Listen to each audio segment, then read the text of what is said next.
न रटने का खेल न घबराने की बात, फिजिक्स हमें सिखाती है सोचने की बात। आइए करते हैं 11वीं से शुरुआत, हर कंसेप्ट को देंगे दिल से साथ। नमस्कार दोस्तों, मेरा नाम है नीरज उमाले और आप सभी का स्वागत है फ्यूके एजुकेशन के इस यूट्यूब चैनल पे। और आज जिस विषय को हम शुरू करने जा रहे हैं यह है फिजिक्स और हिंदी में हम इसे कहते हैं भौतिकी। तो जैसा कि कई बार ऐसे होता है, जब 10th तक स्टूडेंट्स होते हैं तो साइंस को पढ़ रहे होते हैं और साइंस के अंदर 3 पार्ट्स में वो पढ़ रहे होते हैं, फिजिक्स भी, केमिस्ट्री भी, बायो भी। लेकिन जब हम 11th में आते हैं तो फिजिक्स एक अलग सब्जेक्ट बन के हमारे सामने आ जाता है। कई बार इसको सुन करके हमें बहुत डर लगता है कि पता नहीं ये तो बहुत टफ सब्जेक्ट होगा। लेकिन फिजिक्स है क्या, अगर हम इसको ध्यान से समझें तो बचपन से लेकर के आज तक आप जो देखते आ रहे हैं, जो सुनते आ रहे हैं, आप चल रहे हैं, आप दौड़ रहे हैं, आप प्लेन में उड़ रहे हैं, जो कुछ भी आप कर रहे हैं, हर जगह फिजिक्स है। तो ऐसा नहीं है कि आप फिजिक्स से रूबरू नहीं है, फिजिक्स को आप अच्छे से जानते हैं। बस फर्क ये है कि अब उस फिजिक्स को हम थोड़ा डेरिवेशंस के माध्यम से, साथ साथ कुछ साइंटिफिक वे में, लॉजिकल वे में हम उसे समझना शुरू करेंगे। तो अभी हम ज्यादा टाइम नहीं लेते हैं और शुरू करते हैं फिजिक्स के पहले चैप्टर को, जिसका नाम है यूनिट्स एंड मेजरमेंट, मात्रक एवं मापन। और उसके अंदर आज जो हमारा पहला टॉपिक है जिसको हम समझने वाले हैं वो मैं अभी आपको बताने जा रहा हूं, मापन एवं मात्रक पद्धति। इस चैप्टर में हम क्या क्या देखने वाले हैं, कई सारे पॉइंट्स हैं। जैसे कि इसमें हम देख रहे हैं मापन एवं मात्रक पद्धति। मापन क्या है, मात्रक क्या होते हैं, मात्रक पद्धति क्या है, ये यूनिट सिस्टम क्या है, इस पूरी चीजों को हम इस यूनिट में समझने वाले हैं। जैसे कुछ जो मुख्य पॉइंट्स हैं, जैसा आप यहां देख रहे हैं, शुरू में हम भूमिका को समझेंगे, आखिर ये चैप्टर को पढ़ना क्यों जरूरी है, जानना क्यों जरूरी है। इसके बाद हम देखेंगे मात्रकों की अंतरराष्ट्रीय प्रणाली के बारे में, इसे हम समझेंगे। फिर इसके बाद के जो टॉपिक्स आएंगे उनमें हम दूसरे भी सभी सार्थक अंक और ये विमाएं, इन सबको कवर करने वाले हैं। लेकिन अभी जिस टॉपिक पे हम फोकस करने वाले हैं वो है मात्रक एवं उनकी अंतरराष्ट्रीय पद्धति। इन सबको समझने से पहले हमें यह समझना जरूरी है कि आखिर भौतिक राशि या फिजिकल क्वांटिटी क्या है। फिजिकल क्वांटिटी क्या होती है इसको समझिए, क्योंकि मात्रक हम तभी समझ पाएंगे जब उसके से पहले इस टर्म को हम समझेंगे। भौतिक राशि या फिजिकल क्वांटिटी किसे कहते हैं, यहां लिखा गया है कोई भी गुणधर्म, भौतिक गुणधर्म जिसे मापा जा सकता है और जिसे एक संख्या द्वारा व्यक्त किया जा सकता है, भौतिक राशि कहलाता है। ऐसी सारी राशियां इस दुनिया की, ऐसे सारे क्वांटिटीज जिन्हें हम मेजर कर सकते हैं उसे हम भौतिक राशि कहते हैं। जैसे लंबाई, ठीक है, डिस्टेंस, ये लेंथ को हम मेजर कर सकते हैं, हम टेम्परेचर को मेजर कर सकते हैं, हम प्रेशर को मेजर कर सकते हैं। जिन चीजों को भी मापा जा सकता है उसे हम कहते हैं फिजिकल क्वांटिटी। और जैसे यहाँ पे एग्जाम्पल यहां दिया गया है, किसी व्यक्ति का द्रव्यमान 65 किलोग्राम है, तो संख्या से इसे दर्शाया गया है। यूनिट किलोग्राम, क्वांटिटी या फिर हम बात करें भौतिक राशि, वो होगी आपकी द्रव्यमान, वेट, इसे हम मेजर कर सकते हैं। इसी तरीके से एक मेज की लंबाई 3 मीटर है, तो यहां आप देख रहे हैं जो लंबाई है जिसे कि मापा जा सकता है, इसे हम कहते हैं फिजिकल क्वांटिटी या भौतिक राशि। ऐसे ही क्षेत्रफल यानी कि एरिया जिसे हम मेजर कर सकते हैं, जैसे किसी घर का कितने स्क्वायर फीट पे बना हुआ घर है, हम कहते हैं वो 1000 स्क्वायर फीट पे है, 1500 स्क्वायर फीट पे है, जिसे मेजर कर सके। इसी तरीके से टेम्परेचर। तो ये जो राशियां है जिन्हें हम मेजर कर सकते हैं उन्हें ही हम भौतिक राशि कहते हैं। तो फिर भौतिक राशि किसे नहीं कहा जाता है, ये भी हम देख सकते हैं। अगर आप ऐसी चीजें जिन्हें हम माप नहीं सकते, जैसे हम बात करें खुशी को हम मेजर नहीं कर सकते हैं, प्यार, शांति, इसे हम मेजर नहीं कर सकते, इसको मापा नहीं जा सकता कि आपके अंदर कितनी खुशी है या आपके अंदर कितना प्यार है, इसे हम माप नहीं सकते। तो वो क्वांटिटी भौतिक राशियों में नहीं आती है। मापन, मेजरमेंट किसे कहा जाता है? यहां देखें इसकी डेफिनेशन क्या है। किसी भौतिक राशि का मापन एक स्वीकृत मानक से उसकी तुलना करना होता है। मापन को एक संख्या और मात्रक के रूप में व्यक्त किया जाता है। जब भी किसी चीज का मेजरमेंट हम करते हैं, मापन करते हैं, तो हमें दो चीजें प्राप्त होती है, एक संख्या और साथ में मात्रक। मात्रक माना यूनिट, इकाई, जिसके माध्यम से ही हम मापन को देख रहे होते हैं। जैसे यहाँ एग्जाम्पल दिया है, जैसे मेज की लंबाई 2 मीटर है, जहां 2 संख्या और मीटर उसका मात्रक। तो जब भी हम मापन करेंगे, जैसे किसी चीज की लंबाई, मेज की लंबाई हम देख रहे हैं, तो लंबाई को मेजर करने के लिए 2 टर्म्स आए यहाँ पे, एक संख्या और साथ ही साथ में मात्रक। ये मात्रक क्या है, ये यूनिट क्या है, इससे वैसे आप परिचित तो है, लेकिन अभी आगे हम समझेंगे कि आखिर इसकी जरूरत क्या है और ये मात्रक होते क्या है बेसिकली। तो आई होप आपको समझ में आया होगा कि मापन क्या, मेजरमेंट। भौतिकी में मापन की आवश्यकता क्या है, क्यों जरूरत है हमें मेजरमेंट करने की। अगर आप ध्यान से देखें, अगर मैं आज अगर आप इन चीजों को दूर रख ले कि आपके पास कोई यूनिट है, ठीक है, जैसे लंबाई को लेकर के जनरली आप सभी जानते ही हैं कि डिस्टेंस को लेकर के हम किलोमीटर में बात कर रहे होते हैं, मीटर में बात कर रहे होते हैं। तो इसी तरीके से मापन की आवश्यकता फिजिक्स में क्यों है, क्यों जरूरी है ये मापन। तो इसमें अगर आप देखें, अगर मैं आज आपसे पूछूं कि चंद्रमा से धरती की दूरी कितनी है, तो अगर ये बात आपको पता करनी है, ये बात आपको बतानी है, और आपके पास कोई मात्रक ना हो जिसकी मदद से हम मापन करते हैं या फिर उसको डिफाइन करते हैं कि कितनी दूरी है, तो मैं कैसे बताऊंगा कि चंद्रमा और धरती के बीच की दूरी कितनी है। उसे बताने के लिए मुझे कोई ना कोई इकाई का होना जरूरी होता है, मापने की आवश्यकता होती है, मेजरमेंट के लिए कुछ ना कुछ इकाई की जरूरत होती है। तो मापन की आवश्यकता तो हर जगह है, ठीक है। तो इसमें यही बताया कि कहाँ कहाँ जरूरत है। फिजिक्स में जितने भी हम एक्सपेरिमेंट कर रहे होते हैं, तो जैसा मैं आपको बता रहा था, आपके आसपास में, एटमॉस्फेयर में या आपके सराउंडिंग में जो कुछ भी घटनाएं घट रही है, वो सब फिजिक्स है। लेकिन उन घटनाओं को अब फिजिक्स इस सब्जेक्ट में हम with the help of derivations, ठीक है, उसके तरीके से हम समझते हैं, कुछ डेरिवेशंस के माध्यम से, न्यूमेरिकल के माध्यम से। तो वहां पे हमें संख्याओं की जरूरत पड़ती है, अंकों की, डिजिट्स की जरूरत पड़ती है। इसीलिए यहाँ पे मापन की बहुत आवश्यकता है। तो यहाँ लिखा, जैसे भौतिकी में किसी भी घटना को समझने के लिए हमें प्रयोग करने पड़ते हैं। फिजिक्स टोटली डिपेंड करता है एक्सपेरिमेंट्स के ऊपर। तो एक्सपेरिमेंट्स में हमें मेजरमेंट की जरूरत पड़ती ही है। इसी तरीके देखेंगे, प्रयोगों के लिए मापन की आवश्यकता होती है। लंबाई, द्रव्यमान, समय, टेम्परेचर, प्रेशर, इन सभी के लिए इनके भौतिक गुणों का मापन हमें करना पड़ता है। सभी नियम और सिद्धांत जो एक्सपेरिमेंटल, इनकी जो पुष्टि होती है, उसके लिए भी हमें भौतिक गुणों का मापन करना होता है, आवश्यक होता है। तो मापन की आवश्यकता तो हर जगह है ही है। जैसे अगर हम अपनी डेली लाइफ की बात करें, और अगर आपको आपके घर से आपकी मम्मी भेजती है कि आपको जाकर के सब्जी खरीदनी है, लेकिन उन्होंने कह दिया है कि आपको सब्जी, अगर आपके पास कोई यूनिट नहीं है, कोई मापन की विधि नहीं है, तो आप क्या करोगे। आपको कहा कि एक पन्नी में सब्जी लेकर के आओ, तो पन्नी लेकर के जाओगे, उससे बोलोगे एक पन्नी सब्जी भर दो। ऐसा हो सकता है? पन्नी के साइज तो अलग अलग होते हैं, कितनी लानी है, क्या लानी है। तो डेली लाइफ में भी हर जगह मापन की आवश्यकता होती ही होती है। जैसे द्रव्यमान का मापन, आप जाते हैं, सब्जी खरीदने जा रहे हैं आप, तो आपको उसको मापने की जरूरत पड़ेगी। तापमान का मापन, आज इतना 42 डिग्री सेल्सियस है, या फिर टेम्परेचर जितना भी है, तो उसको भी मेजर करने के लिए कुछ तो हमें विधि चाहिए, मापन की जरूरत पड़ती है। शरीर का टेम्परेचर कितना है, जिसे देख करके डॉक्टर आपका ट्रीटमेंट करते हैं।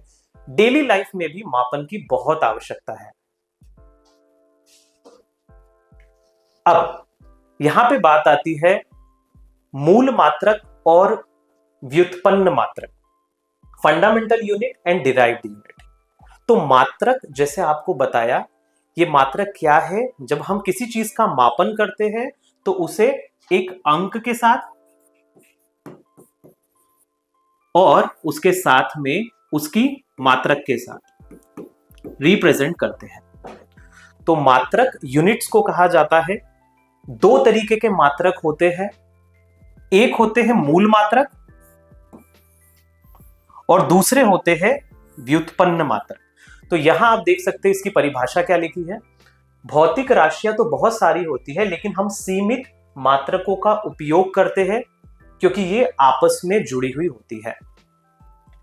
मूल मात्रकों को, मूल राशियों के मात्रकों को मूल मात्रक और इनके संयोजन से बनने वाले मात्रकों को व्युत्पन्न मात्रक कहा जाता है। मूल और व्युत्पन्न मात्रकों के संयोजन से एक मात्रक प्रणाली बनती है जिसे मात्रक पद्धति कहा जाता है। इसे अभी हम थोड़ा सा सरल शब्दों में आगे समझते हैं। मूल मात्रक क्या है और व्युत्पन्न मात्रक क्या है? मूल मात्रक माना ऐसे मात्रक जो ऑलरेडी डिफाइंड है, जो ऑलरेडी है, उन्हें किसी और से बनाया नहीं जा रहा है, जो मूल रूप में हमें प्राप्त होते हैं, उसे हम कहते हैं मूल मात्रक। और इन मूल मात्रकों की मदद से जब हम दूसरे मात्रकों को बनाते हैं तो उसे हम कहते हैं व्युत्पन्न मात्रक या फिर डिराइव्ड यूनिट्स। माना मूल मात्रकों की मदद से ही हम दूसरी यूनिट्स को डिराइव करते हैं, उसे हम कहते हैं डिराइव्ड यूनिट्स। तो जैसे कि मैं एग्जांपल देता हूं आपको। सपोज पानी है, तो पानी को मैं मान लेता हूं मूल मात्रक। मैं सिर्फ एक एग्जांपल दे रहा हूं, पानी कोई मूल मात्रक नहीं है। तो अगर मैं पानी की बात करूं तो पानी का नाम पानी या जल कब रखा गया, किसने रखा, हमें नहीं पता। होगी उसके पीछे कोई कहानी, किसी ने उसका नाम रखा होगा पानी या उसको डिफाइन किया होगा, तो हम उसको मान के चल रहे हैं, वो कहानियों को हम छोड़ रहे हैं, हम मान रहे हैं कि ये ओरिजिनल है। ठीक है। अब अगर हम चाय की बात करें तो चाय में पानी भी जाएगा, दूध भी जाएगा, शक्कर भी जाएगी, पत्ती भी जाएगी। तो चाय जो बनी वो पानी की मदद से बनी, तो हम कह देंगे ये डिराइव्ड है। ठीक है, चाय ओरिजिनल नहीं है, पानी ओरिजिनल, एक उसका मूल मात्रक समझो, और उसकी मदद से जो हमने चाय बनाई वो चाय व्युत्पन्न मात्रक जैसे हो गया, क्योंकि वो डिराइव्ड है मूल मात्रक की मदद से। आई होप आपको ये बात समझ आ रही होगी। मैं आपको आगे और अच्छे से इसे समझाता हूं। इन मूल मात्रकों को जब हम मल्टीपल, कई सारे मूल मात्रकों को यूज करते हैं तो उसकी मदद से फिर दूसरे मात्रक उत्पन्न होते हैं। हम समझते हैं इसे आगे। और इन सब को मिलाकर के जो सिस्टम क्रिएट हो रहा है उसे हम कहते हैं मात्रक पद्धति। आगे देखते हैं। मात्रकों की अंतरराष्ट्रीय प्रणाली, अभी इसको समझ लो। माना जितने भी मात्रक है, जो यूनिट्स है, उनकी इंटरनेशनल सिस्टम, इंटरनेशनल प्रणाली क्या है वो हम इसमें देखते हैं। पहले ऐसे होता था कि अलग अलग देशों में, अलग अलग कॉन्टिनेंट्स में अलग अलग तरीके से मेजरमेंट होता था, जिसमें विशेष 3 पद्धतियां प्रचलित थी। यहां पे पहली है सीजीएस प्रणाली। सीजीएस प्रणाली जिसमें लंबाई का मात्रक सेंटीमीटर, द्रव्यमान का ग्राम और समय का सेकंड होता है। कुछ देशों में सीजीएस को फॉलो किया जाता था। उसके बाद एफपीएस प्रणाली, फुट, पाउंड और सेकंड, इस प्रणाली को किसी देश में यूज किया जाता था। और एमकेस, विशेष ये ब्रिटिश गवर्नमेंट में ये काफी यूज होता था, एफपीएस। और एमकेस प्रणाली जिसमें मीटर, किलोग्राम और सेकंड का यूज होता था। तो बेसिकली ये 3 तरीके की प्रणालियां थी जो पूरे विश्व में प्रचलित थी। लेकिन अगर आप अभी सोचें कि अगर हर देश में अलग अलग प्रणालियों को यूज किया जा रहा है या यूज किया जाता, तो अगर मैं आज इंडिया में हूं, मैं आज अमेरिका चले जाऊं और मैंने यहाँ पे सीजीएस को फॉलो किया है और वहां पे सपोज एफपीएस फॉलो हो रहा होता, तो मुझे कितनी तकलीफ जाएगी वहां चीजों को समझने के लिए। तो ये सारे जो स्कैटर्ड यूनिट्स थी, जिस अलग अलग जगह पे अलग अलग तरीकों से जो मात्रक प्रयोग किए जा रहे थे, इस प्रॉब्लम को सॉल्व करने के लिए सभी देशों के कई वैज्ञानिकों ने, बुद्धिजीवियों ने मिल करके एक नई यूनिट बनाई और 1971 में अंतरराष्ट्रीय मात्रक प्रणाली, इंटरनेशनल सिस्टम ऑफ यूनिट्स को अंतरराष्ट्रीय मापन ब्यूरो बीआईपीएम द्वारा विकसित किया गया। ये इंटरनेशनल सिस्टम ऑफ यूनिट्स जो है, ये पूरे विश्व में एक ही फॉलो किया जाता है अब, और उसी के आधार पे पूरे विश्व में मेजरमेंट को किया जाता है। सो ये बहुत इंपॉर्टेंट और बहुत इजी हो गया। अदरवाइज पहले ये होता था स्कैटर्ड था, तो बहुत दिक्कतें आती थी, लेकिन अभी ये कॉमन हो चुका है। और ये प्रणाली विश्व भर में वैज्ञानिक, तकनीक, औद्योगिक और व्यावसायिक कार्यों में प्रयोग की जाती है। अभी हम इसी को समझेंगे। ये जो SI यूनिट्स है, सिस्टम ऑफ इंटरनेशनल यूनिट्स, इसको हम समझते हैं। इसमें मैं आपको पहले एक बात बता रहा था, अभी से इससे पहले जो आप यहाँ पे देख रहे थे, यहाँ पे आप देख रहे थे मूल मात्रक और व्युत्पन्न मात्रक। तो मूल मात्रक जो मैं बता रहा था कि जो अपने आप ऑलरेडी डिफाइंड है कुछ, और व्युत्पन्न मात्रक माना मूल मात्रक की मदद से जो डिराइव किए गए हैं। तो यहां पे इसमें आप देखेंगे कि ये जो सारे मात्रक दिखाए गए, 7 मूल मात्रक होते हैं। ये सभी मूल मात्रक है।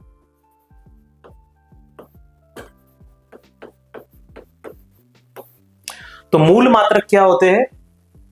प्री डिफाइंड, ऑलरेडी जो है वो है। इसमें 7 ये भौतिक राशियां हैं जिनके SI मात्रक SI यूनिट्स के द्वारा डिफाइन किए गए पूरे विश्व में, और 7 से ज्यादा कहीं नहीं है। जो ओरिजिनल है अभी तक जो डिफाइंड है, हो सकता है विश्व में कहीं और भी जरूरत हो, लेकिन अभी तक जो अपडेटेड है, जो standard of international units in लोगों ने SI सिस्टम में जो बताए गए हैं, वो ये 7 मात्रक बताए जाते हैं। पहला है लंबाई, इसको मीटर में, द्रव्यमान वेट किलोग्राम में, समय सेकंड, विद्युत धारा एम्पियर, तापमान केल्विन, पदार्थ की मात्रा मोल, और ज्योति तीव्रता को कैंडेला में। तो ये 7 मूल राशियां हैं, और इनकी मदद से फिर हम कई सारी दूसरी राशियों को तैयार करते हैं, दूसरे व्युत्पन्न मात्रकों को तैयार करते हैं। ये व्युत्पन्न मात्रक है। व्युत्पन्न मात्रक, या इसे ही हम कहते हैं डिराइव्ड यूनिट्स, जो कि पहले 7 मूल मात्रक है, उनकी मदद से ही ये सारे डिराइव किए जाते हैं। तो इसमें मिनट, घंटा, दिन, वर्ष, डिग्री, लीटर, टन, क्विंटल, ये सब उन्हीं मूल मात्रकों की मदद से बनाए गए। देखो एग्जांपल दिया है यहाँ, जैसे मिनट है, तो 1 मिनट कितने सेकंड्स का होता है? 60 सेकंड्स का। तो 60 सेकंड, सेकंड क्या हो गया? हमारा मूल मात्रक। तो मिनट को बनाने के लिए हमें सेकंड्स की मदद से हमने बनाया। फिर यहाँ आर की बात करें हम, तो आर 60 मिनट्स का, 60 मिनट कितने सेकंड्स के बराबर होता है? 3600 सेकंड्स के बराबर। इसका मतलब सेकंड की मदद से ही हम आर को या घंटे को हम बना रहे हैं। इसी तरीके से दिन, एक दिन कितने घंटे का होता है? 24 घंटे का होता है। तो 24 घंटे कितने सेकंड्स के होते हैं? तो 86,400 सेकंड्स ये होता है। इसी तरीके से वर्ष, वर्ष को भी एक दिन और कितने सेकंड्स में होगा वो आप यहाँ देख सकते हैं। माना ये सारी डिराइव्ड यूनिट्स है। ये सब वही जो मैं आपको बता रहा था कि पानी माना मूल मात्रक और व्युत्पन्न मात्रक माना चाय, जो कि डिराइव की गई है। इसी तरीके से ये भी कुछ व्युत्पन्न मात्रक यहाँ पे आप देख सकते हो, मिलीग्राम, बैर, क्यूरी, रोएंटन, बार्न, आर, हेक्टेयर, और ये सारे। और इनका प्रतीक सिंबल ये है, और इकाई में, SI इकाई में इनके इतने मान है। तो ये सारी डिराइव्ड यूनिट्स है, और 7 जो मूल मात्रक थे वो मैंने आपको पहले इसमें बता दिया। तो ये जो मैंने आपको बताया है, मात्रकों के बारे में बताया है, स्टैंडर्ड जो इंटरनेशनल यूनिट्स है उसके बारे में मैंने आपको बताया है। तो इस टॉपिक में ये इंपॉर्टेंट चीजें हैं, और इनकी ही मदद से आगे हम कई सारे टॉपिक्स को समझने वाले हैं। ये बेसिक चीज है, इसको जानना बहुत जरूरी था। तो इस टॉपिक को अभी हमने समझा है, और इसके बाद हम नेक्स्ट टॉपिक्स को आगे कंटिन्यू करेंगे। जो गिरने को समझ गया वो उठने की ताकत भी रखता है। फिजिक्स हमें सिखाती है कि दुनिया सिर्फ देखनी नहीं, लेकिन हमें समझनी भी है। So thank you so much, और आप सभी फ्यूके एजुकेशन के इस यूट्यूब चैनल को लाइक, शेयर और सब्सक्राइब करना ना भूलें। बाय।